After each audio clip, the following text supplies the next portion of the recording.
Welcome, Rich Hoops Pod fan. He has a combination of things that we have never seen. We can revolutionize the game. The singular greatest prospect in NBA draft history. Everybody's been in a unicorn over the last few years. Victor Wembanyama is probably the most hyped NBA draft prospect. Since LeBron, honestly.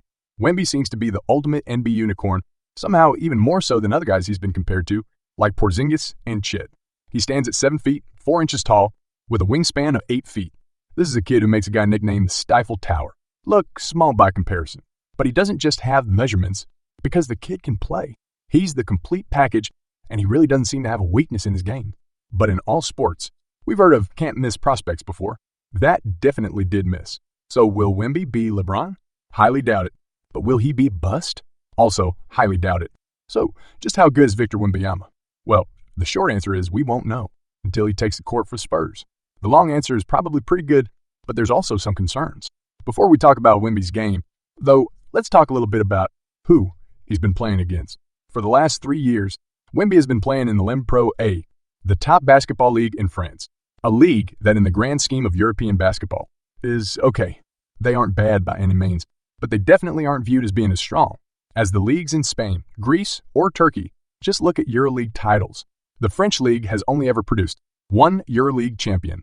Spain, on the other hand, has 14 winners, Greece has 9, and Turkey has 3. So the competition that Wemby's been facing, far from the best, but also far from the worst. Let's talk about Wemby's game, though, and let's get the bad stuff out of the way because there's really only 2 potential problems. Firstly is his frame. Wemby is listed at 7'4" and between 210 and 230. It depends on the source, and his lat frame has been a big source of discussion. It definitely has its upsides. His lower weight means he moves well and has good agility for his size, but many have questioned how he will fare in the post. Against the NBA's elite centers, Embiid, Jokic, Cat, bam, all tip the scales at over 245 pounds, and Embiid and Jokic are over 280. Now, Wemby's not going to be playing against those guys every single night, but Bay centers are on average much bigger than the centers he's been playing against in Europe. To put it into perspective, there are only 5 players in French league who had a higher listed weight than the NBA's league average weight for centers. It's believed by many that Wemby's going to have to put on some pounds if he's going to survive against the bigger, stronger players of the NBA. But can he? Well, maybe he is only 19 after all. But most guys who come into the league with his frame aren't exactly shredded a couple years later. Giannis is the exception, but people are already expecting Wemby to be LeBron, so let's not also expect him to be Giannis. But if Wemby can't put on the extra weight, he might struggle to hold up against NBA big men, and that brings us to our second concern, injuries. Whether it's fair or not to make this assumption, it's been pretty consistent throughout NBA history that players of Wemby's size struggle with injuries. George Marison, C.M. Bradley, Yao Ming, Porzingis, hell, even Chet, who's probably Wemby's best NBA comp, missed his entire rookie season with a broken foot. Even Kevin Durant, who's at least 4 inches shorter and 10 to 20 pounds heavier, has struggled with injuries throughout his career. I don't wish injuries on anyone, but if we just base it off of history, it's more likely than not that Wemby is going to have some injury struggle in his career. And the thing that really sucks about Wemby's negatives is that they're largely out of his control. He can work as hard as he wants to put on weight, but his body may just not develop that way. And you can take every measure possible to prevent injuries, but they can still strike you at any time. That's the negatives, though. But what about the positives? Well, there's a whole bunch of those. Firstly, while his weight is definitely a concern, basketball is still a sport that selects out for high. I don't know if anybody's noticed, but Wemby is huge.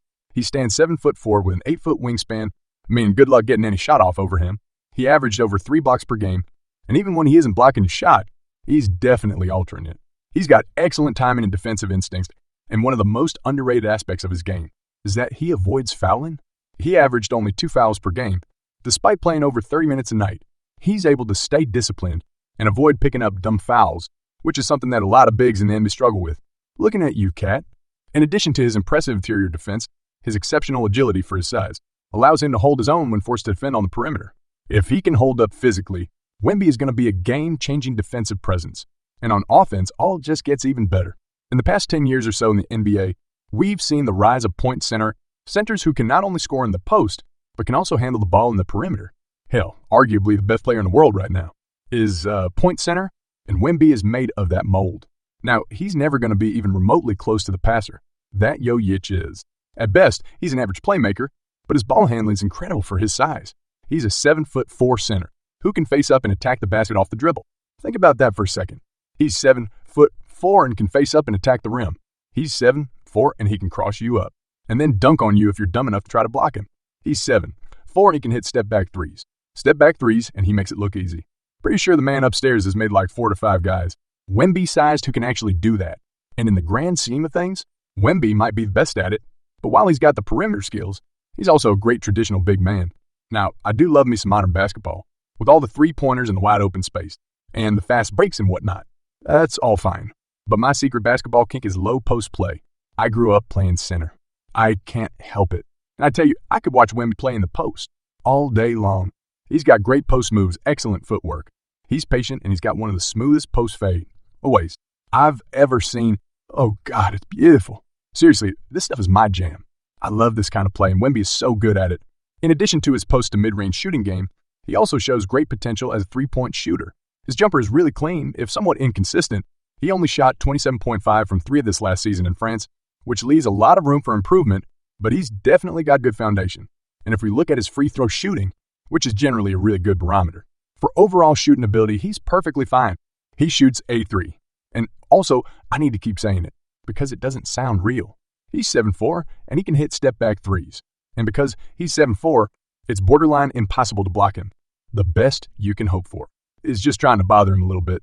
Everything about his jumper just looks clean and smooth. And if I were to describe Wemby's offensive game in one word, it's just that smooth.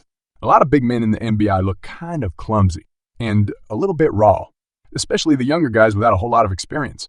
Not Wemby. Everything looks so easy for him out there.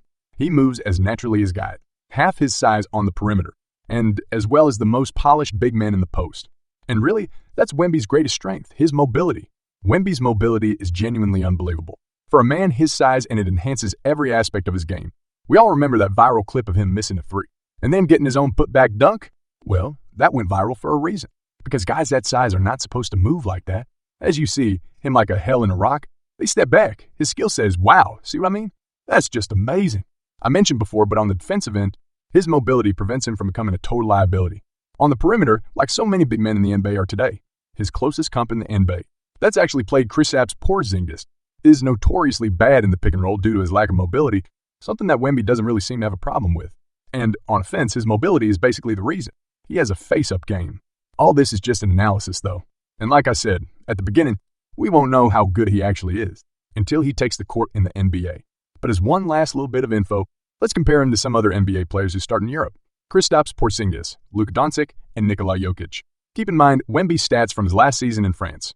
1.5 points per game, 10.5 rebounds per game, 2.5 assists per game on 47 shooting from the field, 27.5 from 3 in 32 minutes a game. Porzingis in his last year for Sevilla in Spain averaged 10.5 points, 5 rebounds, and half an assist in 22 minutes per game. 47 shooting from the field and 31 shooting from 3. By the way, Luka Doncic in his last year at Real Madrid averaged 12.8 points, 5.7 rebounds, and 5 assists in 24 minutes per game, shooting 46 from the field and 28 from 3. And Nikola Jokic in his last year in Serbia averaged 16.5 points, 9.7 rebounds, and 3.2 assists in 29.5 minutes per game, shooting 52.5 from the field and 32.6 from 3. So really, the only guy who rivaled Wemby is Jokic, who didn't score quite as much, but was a little bit more efficient. And I really don't think you could come up with a more apt description of Jokic's game if you tried. Compared to Luka and Porzingis, though, he outscored and out-rebounded both of them, while shooting comparable percentages from the field, although he did play more minutes per game. So just how good will Wembanyama be? Honestly, pretty damn good, I think, but let's temper out the expectations a little bit. Like if he's on the level of Hakeem, his career isn't failure.